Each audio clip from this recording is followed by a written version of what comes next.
Boa noite. Agora há pouco nós fizemos a leitura aqui do Salmo 15.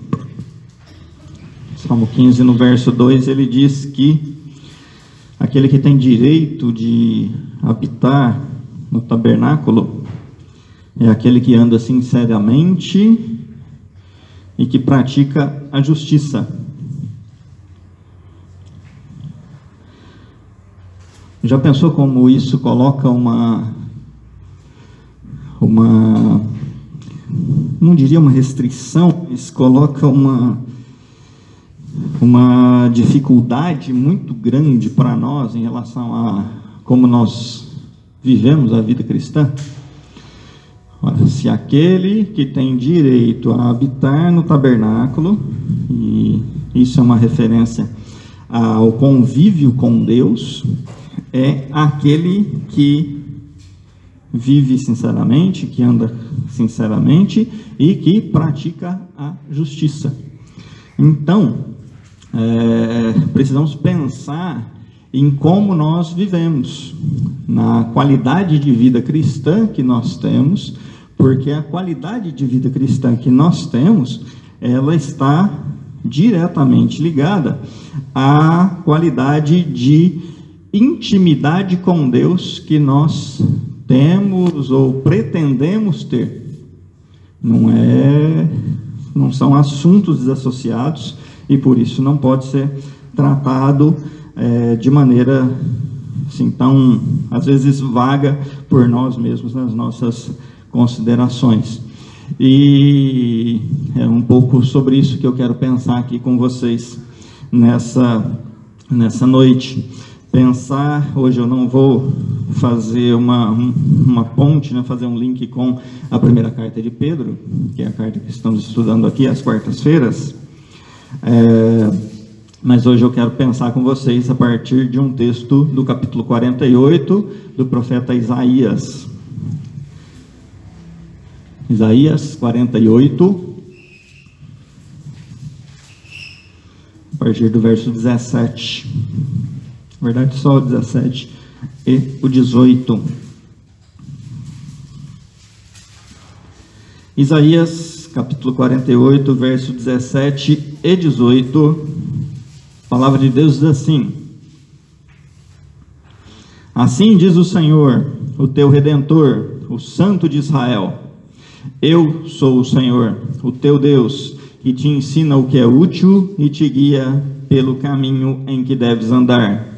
Ah, se tivesses dado ouvidos aos meus mandamentos, então seria a tua paz como um rio e a tua justiça como as ondas do mar.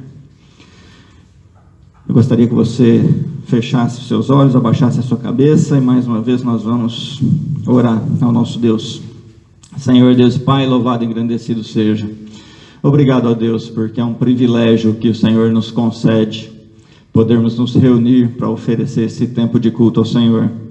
Obrigado, ó Pai, porque até aqui o Senhor tem nos guardado, até aqui as suas mãos têm nos protegido, ó Deus, e eu também te peço que nesses minutos, nesse tempo aqui, ó Pai, seja um tempo em que o Senhor fale aos nossos corações através da ação do seu Santo Espírito e nos fortaleça, Deus, para que possamos viver de acordo com a vontade do Senhor. Afasta de nós todos os pensamentos que não vêm da parte do Senhor, tudo aquilo, ó Pai, roubar a nossa atenção nesse tempo, ó Deus, e tudo aquilo que muitas vezes nos impede de vivermos de acordo com a sua vontade, para a honra e glória do seu nome. Essa oração eu faço a Ti, no nome santo de Jesus. Amém. Bem, ao ler esse texto, eu penso em obediência e eu penso em benefícios da obediência. E gostaria de refletir então aqui com vocês um pouquinho a respeito disso, de maneira que a gente pudesse se atentar e talvez, de certa forma, fazer um alerta a nós mesmos em relação a algumas questões, tanto da vida prática como daquilo que nós erradamente, mas às vezes por uma questão simplesmente de organização, nós chamamos de atividade de igreja. Quando eu leio essa carta, na verdade aqui especificamente esse trecho que acabamos de ler, e se fizéssemos a leitura que se inicia um pouquinho antes, desde o início do capítulo, o profeta Isaías estava repreendendo a Israel por conta da maneira distante em que ele vivia de Deus, e distante em como ele praticava a vontade de Deus na sua vida. E a Bíblia costuma traduzir isso em uma palavra e chama isso de infidelidade, que é quando há um rompimento de uma aliança. E por isso diversas vezes no Antigo Testamento você tem essa palavra para se referir a esse afastamento, a prática do pecado de maneira pensada, de maneira consciente do pecado, talvez por negligência em relação à aliança que deveria ser preservada. E também não é à toa que uma das figuras que Deus usa para falar do seu relacionamento com o seu povo é a relação entre marido e mulher. Deus assim trata o seu relacionamento com o seu povo a partir dessa compreensão, dessa figura da aliança matrimonial também. Então, quando nós chegamos aqui no verso 17, esse texto que acabamos de ler, assim diz o Senhor, teu Redentor, o Senhor de Israel, eu sou o Senhor, o teu Deus, que te ensina o que é útil e te guia pelo caminho em que deves andar. Aqui, eu gostaria que você pensasse junto comigo nessa primeira consideração, porque esse verso, ele fala de características daquilo que se deve ser obedecido. E por que é importante pensarmos a respeito disso? Bem, porque às vezes nós, de uma maneira muito geral, falamos que precisamos obedecer à palavra de Deus, ponto. E aí nos deparamos com, difícil falar em porcentagem, mas talvez com 80% dos textos bíblicos que nós não conseguimos, ou pelo menos não temos facilidade em entender, e se não conseguimos entender, colocar em prática, então se torna algo absolutamente impossível. Então nós falamos que precisamos obedecer à palavra de Deus, mas não conseguimos entender a própria palavra, não conseguimos colocar em prática porque não entendemos a recomendação de Deus para as nossas vidas. E aí tudo isso acaba se tornando um mero discurso da nossa parte, um discurso religioso que fica absolutamente infrutífero. Toda essa narrativa, essa afirmação de que nós devemos ser obedientes à palavra de Deus. Por isso é importante olhar para esse texto e entender algumas das características daquilo que se deve ser obedecido. Deus diz assim, que Ele mesmo, eu sou o Senhor, o teu Deus, e Ele diz que eu te ensino aquilo que é útil.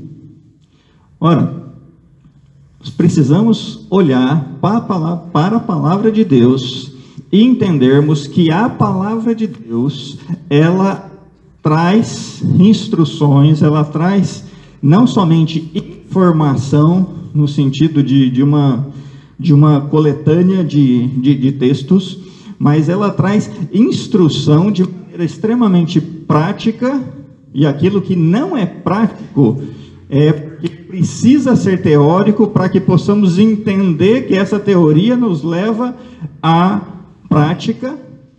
Então a palavra de Deus, ela é um conjunto de instruções práticas, e esse conjunto de instruções nos é útil.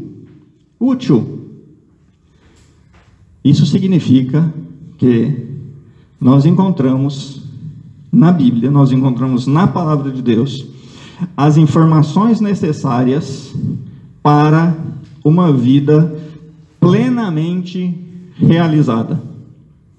Eu gosto muito de uma frase que é o slogan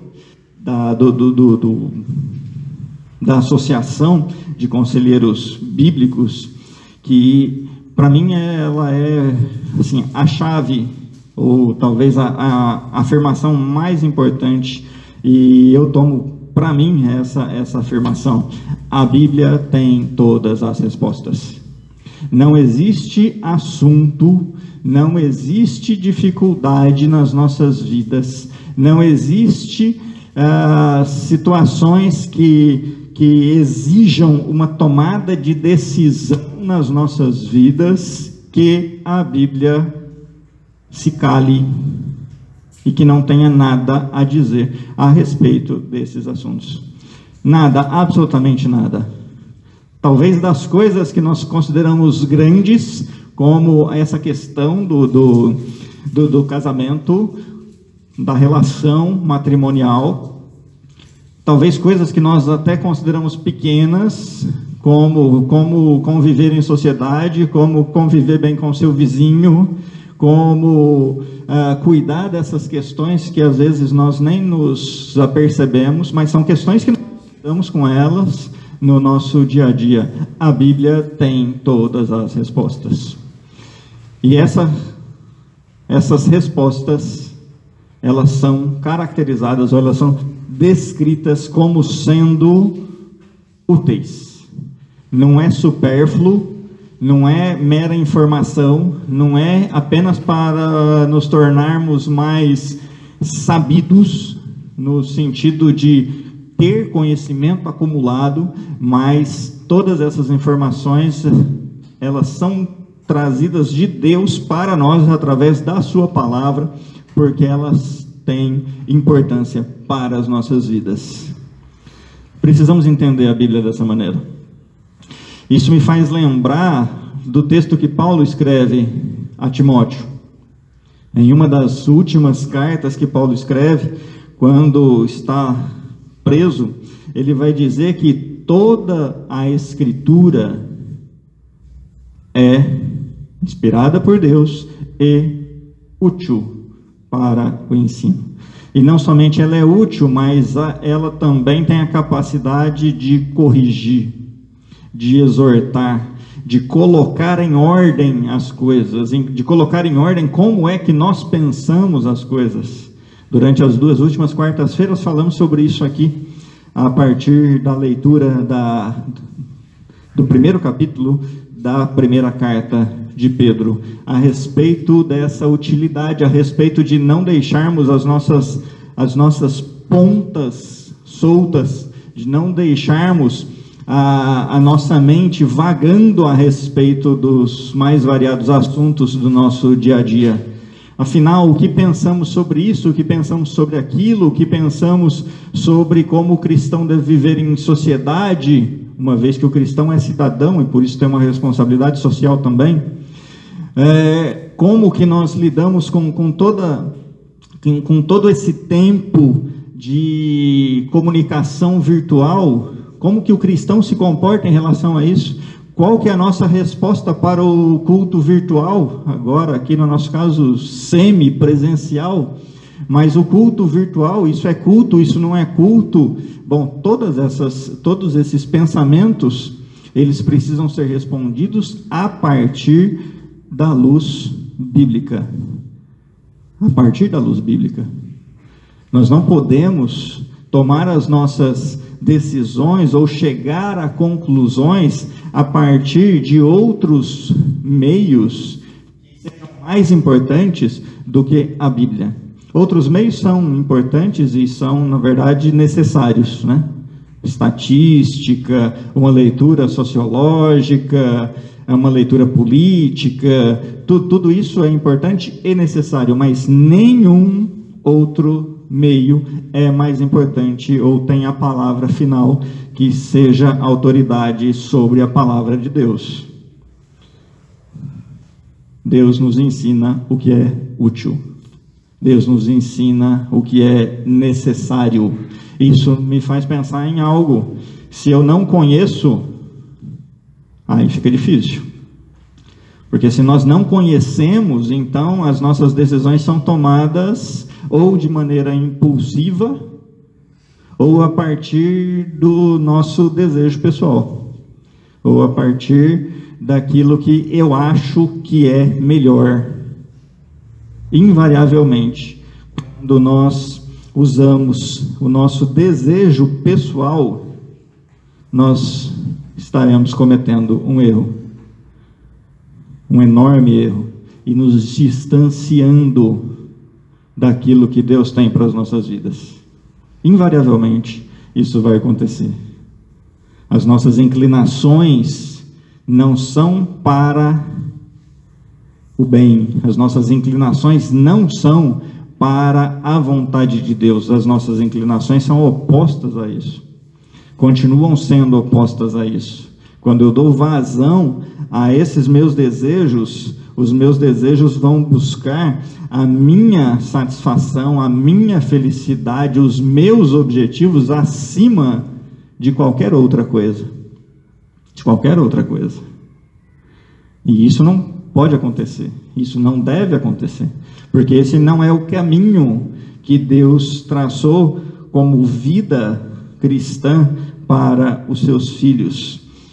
A palavra de Deus, ela é útil. A palavra de Deus, ela não somente é útil, mas ela é manifestação da vontade de Deus. E essa manifestação da vontade de Deus, nós devemos pensar em presença de Deus. Olha como ele continua o texto. Esse Deus, então, ele ensina o que é útil e te guia pelo caminho em que deves andar. Não é somente uma instrução no sentido de vai. E aí no meio desse caminho você tem as encruzilhadas, você tem um caminho que corta outro caminho, e aí você para naquele ponto e fala, tá bom, mandou ir, mas e agora? Para que lado eu vou? Que caminho eu pego? Direita ou esquerda? O que eu faço agora? Não é dessa maneira, cega, mas é uma instrução que não somente é útil, mas é uma instrução que manifesta a vontade de Deus, no sentido de presença de Deus. Ela guia pelo caminho. Vai, e você vai. Quando chega na encruzilhada, essa mesma palavra de Deus diz, agora vá para a esquerda, e você vai para a esquerda. Mas depois tem outra encruzilhada, direita ou esquerda. Falou, agora direita. É uma espécie de GPS divino.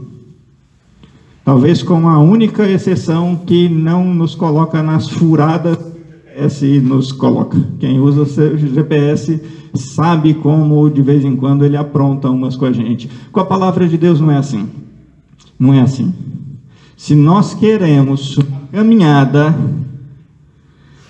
que realmente chegue em algum lugar, ou melhor, se nós queremos uma caminhada que nos faça chegar onde Deus quer que nós cheguemos,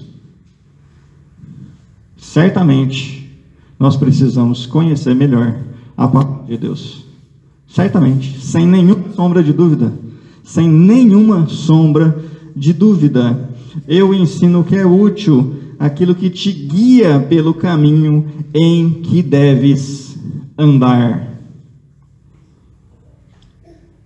E se você não faz isso, e quando nós não fazemos isso, e tomamos decisões equivocadas, e sofremos por conta das consequências que vêm das decisões equivocadas, muitas dessas consequências que nós nem conseguimos associar, entender qual que é o vínculo de uma coisa com a outra.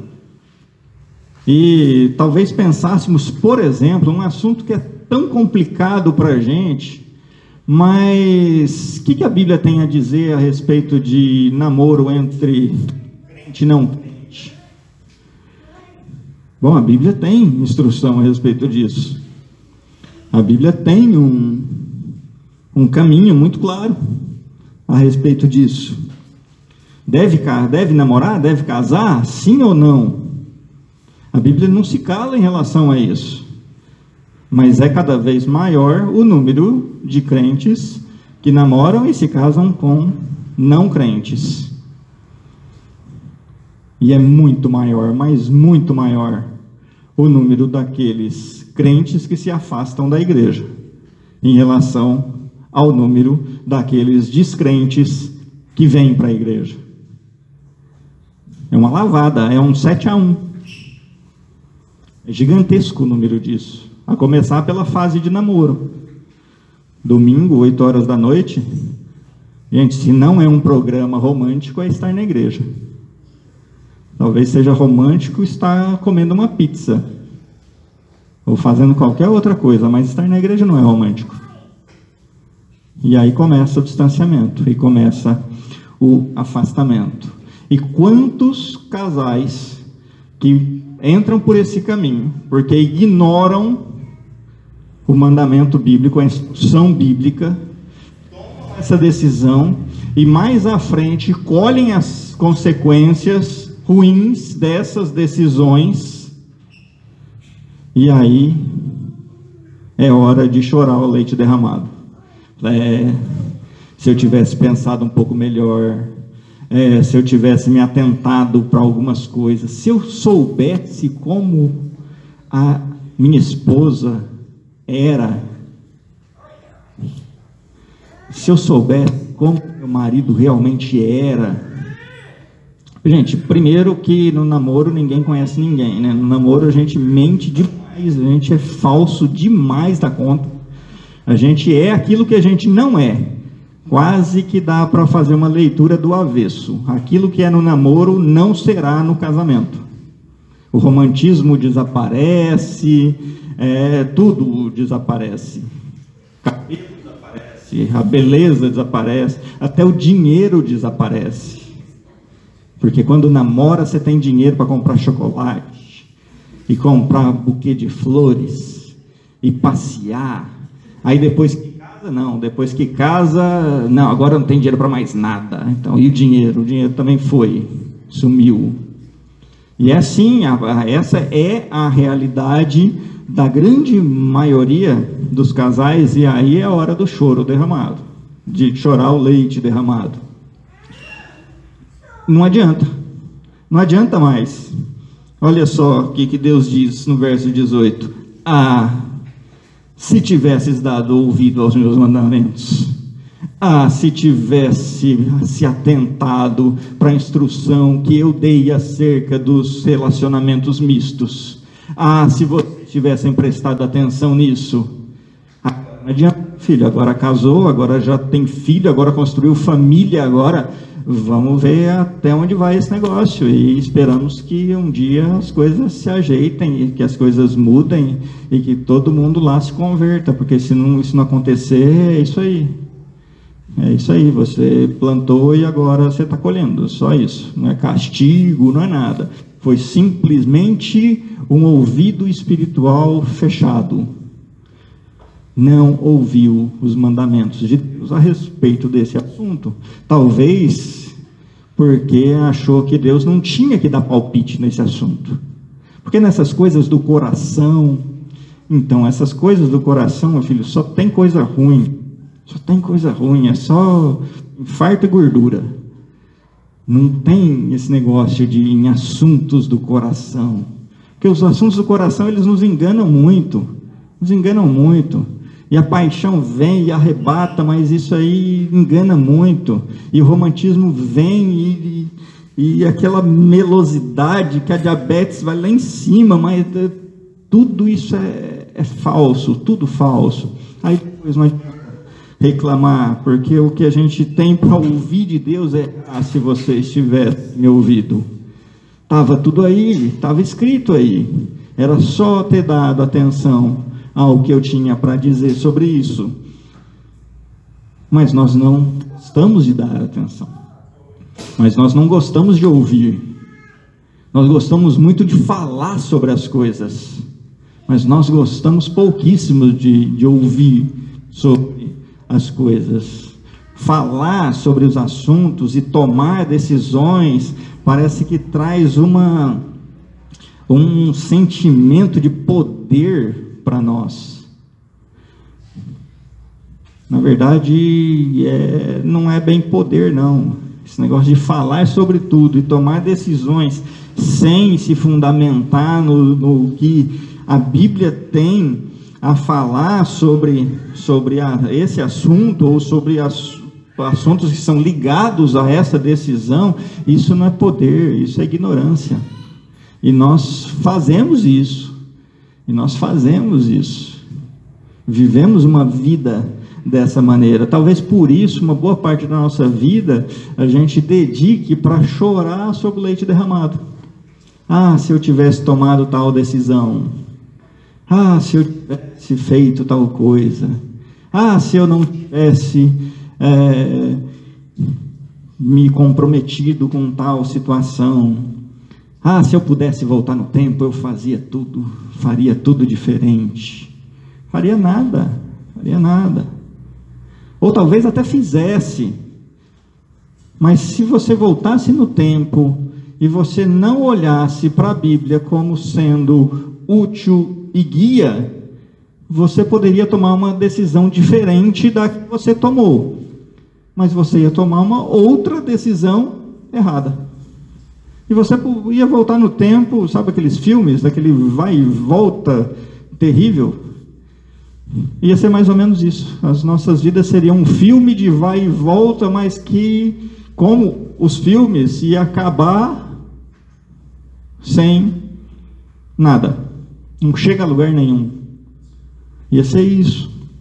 Enquanto não olharmos para os mandamentos como sendo útil e um guia para as nossas vidas, tomaremos decisões erradas. Pagaremos o preço da nossa desobediência. Continuamos pagando e continuaremos pagando o preço da nossa desobediência. Por isso que quando nós, como igreja, nos dispomos ou entendemos que o estudo da palavra de Deus, ele é pedra fundamental para a construção de uma igreja saudável, isso precisa ser entendido, respeitado e valorizado, no sentido de haver engajamento da igreja. Engajamento da igreja. Povo de Deus que não estuda a Bíblia vai passar a vida chorando pelo leite derramado. Vai passar a vida chorando pelo leite derramado. E não adianta a gente querer fantasiar as coisas, dizendo que o Espírito nos guia. Realmente, o Espírito nos guia no entendimento da palavra de Deus. Não é uma revelação mágica, não é um sonho que você tem à noite e você vai vivendo a vida. O que tem que ser revelado já está revelado. Falou pelos pais, falou pelos profetas e nos últimos dias nos falou através de Jesus. Carta aos Hebreus, capítulo 1. E assim se encerra a revelação. E o que temos agora é um Espírito que nos ilumina para entender a sua palavra. Precisamos estudar a palavra, porque ela é útil. Precisamos estudar a palavra, porque ela nos guia pelo caminho. Senão, passaremos uma vida chorando pelo leite derramado. Mas quando nós nos dispomos a buscar esse entendimento e a praticar esse entendimento, nós colhemos dois resultados. O primeiro, paz. Verso 18, na continuação aí, diz assim: então, se vocês tivessem dado aos meus mandamentos, então seria a tua paz como um rio. Se vocês tivessem se atentado à minha instrução, vocês usufruiriam de paz. De paz. nosso conflito, nossos conflitos interiores, as nossas dúvidas em relação a tantas coisas, tem muito a ver com a nossa falta de busca por instrução bíblica. A vida de vocês seria uma vida de paz. A ideia de paz é a ideia de pleno, de inteiro, é a ideia de satisfação naquilo que é completo. O que a palavra de Deus está nos dizendo é que se nós dessemos ouvido às palavras, aos mandamentos, às instruções de Deus, o que nós colheríamos como consequência dessa nossa atitude seria uma vida completa. Seria uma vida completa. Seria uma vida de satisfação. Lembram-se? O mandamento ele é útil. O mandamento é útil. Talvez uma das nossas grandes dificuldades é que nós nos acostumamos a pensar em instrução como sendo algo punitivo. Nós associamos um grupo de palavras à questão da punição. Disciplina para a gente é punição. Não é? Tem que disciplinar esse meu filho. Está dizendo o quê? Tem que castigar, tem que tomar alguma providência. Não está falando que tem que instruir. Está falando que tem que punir. Isso a gente aprendeu lá na escola também. Porque na escola tem que ter disciplina. Aquele professor é disciplinador. Eu ainda peguei um finalzinho de uma época em que o professor jogava apagador na cabeça dos alunos. Eu nunca levei nenhum apagador na cabeça, não. Só um puxão de cabelo. Cabelo não, essa parte aqui. Como que chama? Costeleta. Fui quase erguido pela costeleta. O mais quieto da sala, talvez o mais quieto da escola, na história da escola. Vocês imaginam, né? Eu que falo pouco, com 7 anos de idade, a única palavra era presente na hora da chamada. Só, né? Mas aquele dia eu resolvi falar alguma coisa. Eu devo ter falado umas 2 palavras e fui erguido pela costeleta. Aí me levaram lá na frente para escrever uma frase na lousa. Assim, parecia que tinha mal de Parkinson, de tanto que tremia. Não chorava por fora, mas chorava por dentro. Aí cheguei em casa, fui contar para minha mãe. Aí ela não brigou comigo não, mas eu continuei chorando por dentro. Que coisa, né? Aquilo me deixou traumatizado. Então, quando a gente pensa em disciplina, arrepia. Até dói. A costeleta dói até hoje. E a gente acha que esse negócio é tudo ruim, que é chato. Talvez por isso que quando a gente pense que Deus tem instrução, que Deus tem mandamento, a gente começa a pensar que, nossa, é um negócio, aquele conjunto de regras. Regra 1, não faça isso. Regra 2, não pode fazer aquilo. Regra 3, é proibido fazer tal coisa. E a gente vai mentalmente colocando esse monte de fórmulas, sempre no sentido de negativo. E não paramos para pensar que o objetivo disso tudo é um objetivo útil, é um objetivo de guia, é um objetivo de proteção, porque a palavra de Deus é tudo isso para nós. Cada não de Deus é uma cerca que Ele coloca para nos proteger. Só que nós gostamos de pular a cerca. Pula a cerca, passa pelo meio do arame, faz qualquer coisa. Se arrasta pelo chão, faz qualquer coisa. A gente não reconhece direito que a cerca existe para nossa proteção. E a gente não consegue usufruir dessa paz. A gente não consegue viver bem com da maneira como poderíamos viver se não fechássemos os nossos ouvidos para os mandamentos de Deus. Paulo escreve aos Efésios, lá no capítulo 2, dizendo que Cristo é a nossa paz. Cristo é a nossa paz. Paulo está dizendo que Cristo é aquilo que traz plenitude para a gente. É vida. Lembra como Jesus escreve isso? É vida. Mas não é qualquer tipo de vida. É vida de verdade. É vida em abundância. É vida completa. É vida inteira. É isso. Mas não é uma libertinagem que aí você pode fazer o que você quiser. Não. Você tem agora uma compreensão de que os nãos são para o seu bem. E aí você vai se encaixando nisso, com os sims e com os nãos, e você vai percebendo que todas as instruções de Deus para nós têm um resultado positivo. E por isso estão aqui. E por isso foram nos dados. O resultado dessa obediência é paz, e é paz como um rio.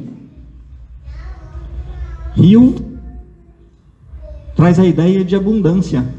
Não é qualquer paz, não é pouca paz, é muita paz. É plenitude, é inteireza, é plenitude, mas é de verdade.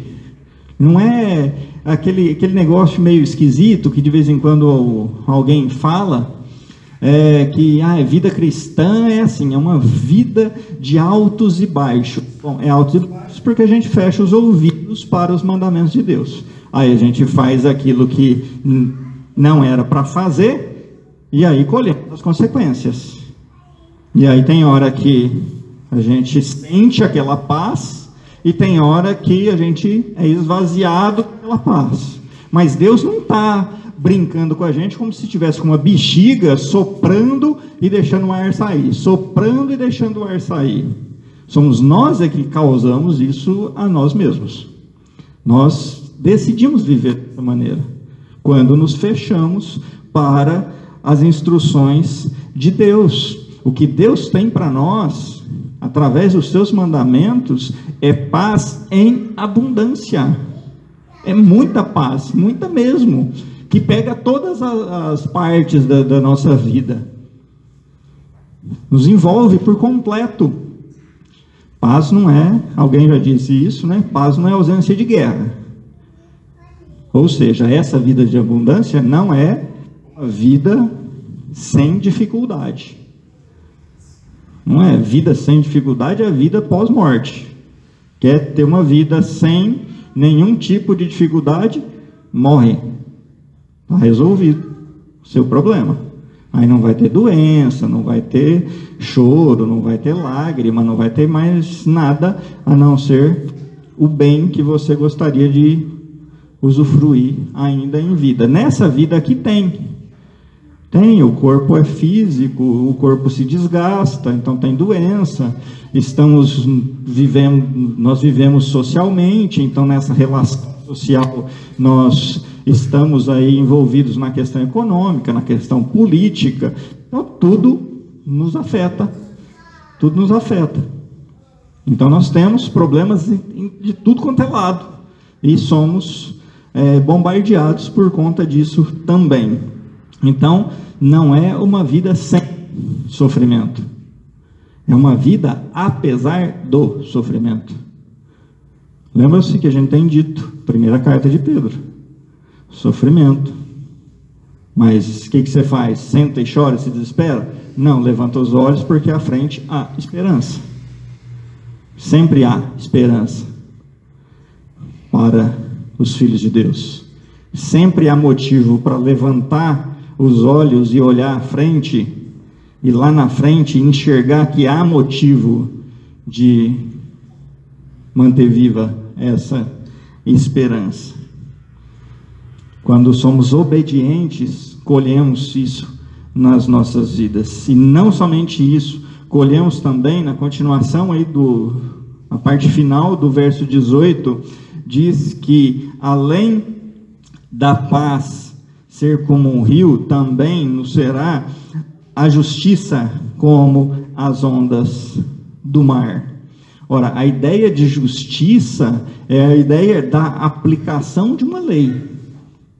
Simples assim, você tem um padrão que é imposto, que é determinado por uma lei, tudo aquilo que estiver de acordo com a lei, isso é fazer justiça.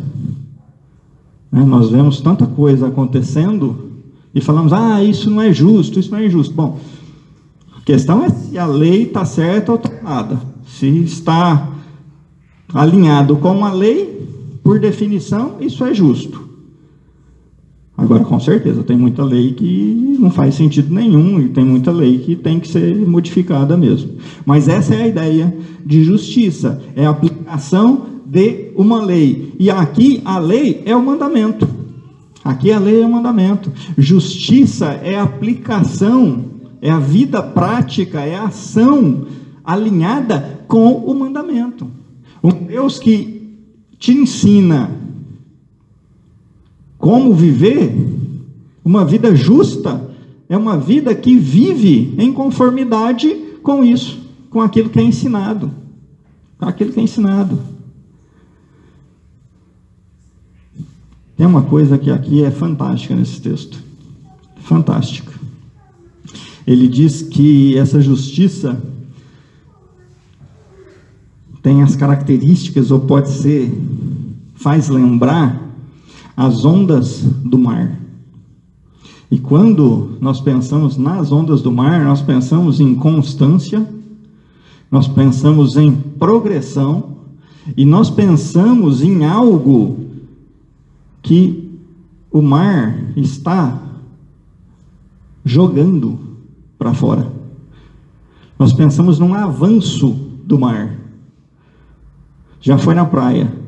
Penso que a maioria aqui já foi na praia, senão todos já foram na praia. Se o mar estiver calminho, a água vem até aqui. Mas se o mar estiver agitado, as ondas vêm e levam o mar metros adiante. Ele avança, ele invade. Olha só, quando nós vivemos uma vida em obediência aos mandamentos de Deus, nós colhemos uma vida que invade outros territórios. Por um lado, nós temos o benefício da paz, que diz respeito a mim. É a paz que eu sinto, como diria a musiquinha lá, né? A paz que eu sinto em minha alma. Por outro lado, quando obedecemos os mandamentos, também existe o benefício da justiça. Mas a justiça já não diz tanto respeito a mim, a justiça diz respeito aos outros. Eu invado a vida dos outros, eu beneficio a vida dos outros através da minha vida de justiça. O que Isaías está dizendo, o que Deus está dizendo aqui, é que uma vida vivida de acordo com os mandamentos de Deus tem a capacidade de nos trazer bem-estar pessoal e coletivo. E social, seja lá o nome que a gente quiser dar para isso. Mas certo é que viver de acordo com os mandamentos é bom para mim e é bom para todo mundo com quem eu tiver relação. E a gente precisa entender isso, e a gente precisa praticar isso. E esse, com certeza, é um outro grande desafio para nós. E eu digo que é um grande desafio porque aquilo que nos é bom, aquilo que é bom para nós, nós temos uma certa facilidade em assimilar e praticar. Aquilo que é bom para os outros, nós não temos essa mesma rapidez em colocar em prática. Rapidez em colocar em prática. Hoje mesmo, lá no grupo do WhatsApp, acho que foi o Júlio que postou, depois alguém mais comentou, eu vi que a Adriana comentou, a respeito do frio, né, da doação de agasalhos. Gente, a gente chegar num ponto, alguém sabe quantos milhões de evangélicos que tem aqui no Brasil, não? Tá, 30 milhões. 30 milhões de evangélicos em um país quente. 80% do nosso país é quente, né? O sul faz um pouco de frio e pouquíssimas regiões aqui e ali, fora do sul do país. 80% é quente. Um país que tem 30 milhões de evangélicos, você vê uma pessoa na calçada de frio, tem alguma coisa de errado acontecendo com a cabeça desses 30 milhões.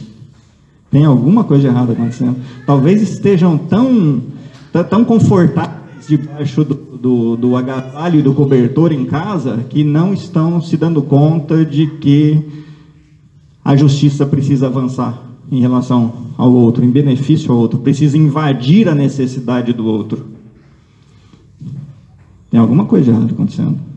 Um país com 30 milhões de evangélicos, e você vê que tem uma porcentagem aí de 15 a 20% de pessoas vivendo à margem da linha extrema de pobreza.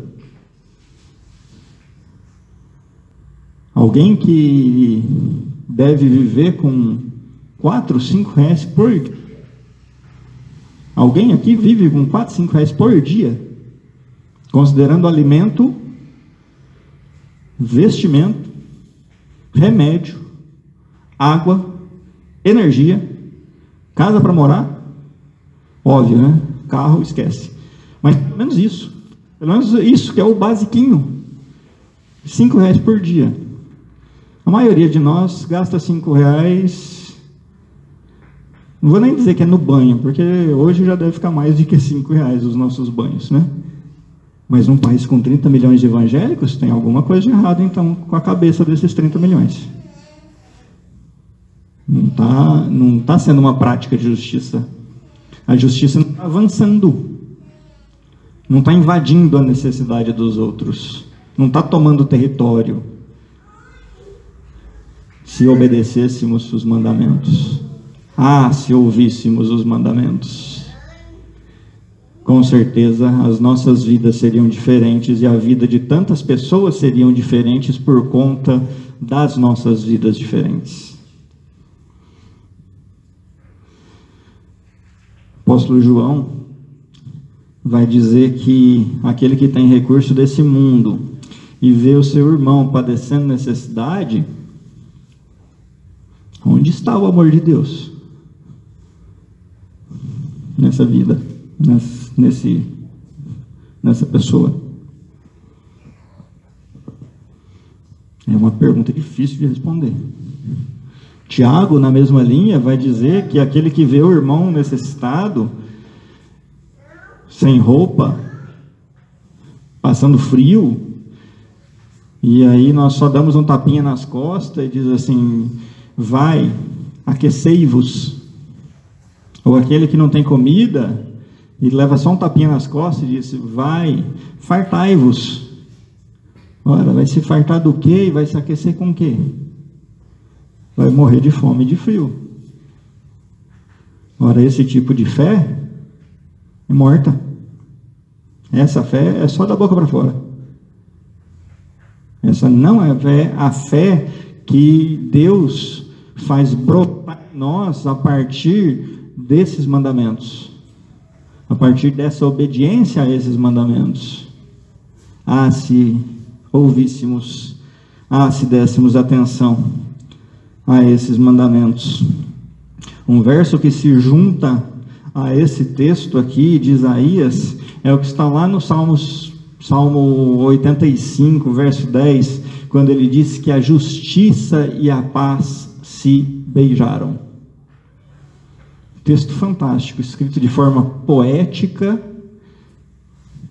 e que traz essa mensagem extremamente perturbadora para nós.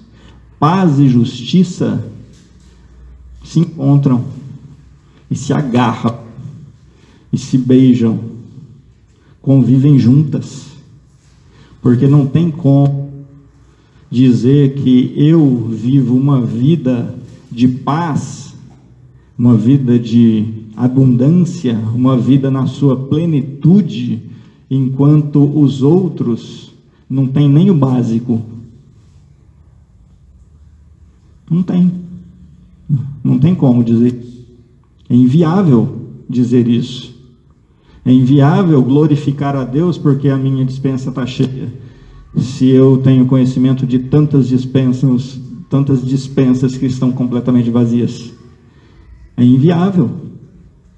Não faz sentido esse tipo de vida. Logo, não é a vida na sua plenitude, porque a vida na sua plenitude invade a necessidade do outro, muda a situação do outro, assiste a necessidade do outro. Paz e justiça caminham juntas. A justiça e a paz se beijaram quando nós ouvimos os mandamentos de Deus, quando nós damos ouvidos, colocamos os mandamentos em prática. O que colhemos então é essa vida de paz em abundância, e produzimos obras de justiça que invadem as necessidades, tantas necessidades que estão diante de nós. Nós precisamos nos alertar a isso como povo de Deus, para que aqueles que não conhecem a Deus vejam as suas boas obras e glorifiquem ao seu Deus. Que o nosso Deus seja glorificado, que o nosso Deus seja exaltado, até por aqueles que não conhecem a Deus, mas porque veem as nossas boas obras. Não somos salvos por elas, mas fomos preparados e chamados para que essas boas obras sejam praticadas. Que assim vivamos e que esse seja um desafio a ser ultrapassado, a começar por mim, e eu espero que você pense dessa maneira também, a começar por você também, e que dessa forma nós possamos viver de acordo com a vontade do nosso Deus, ser obediente, desfrutar da paz, abundar em justiça, benefícios de uma vida com Deus. Deus abençoe a todos vocês.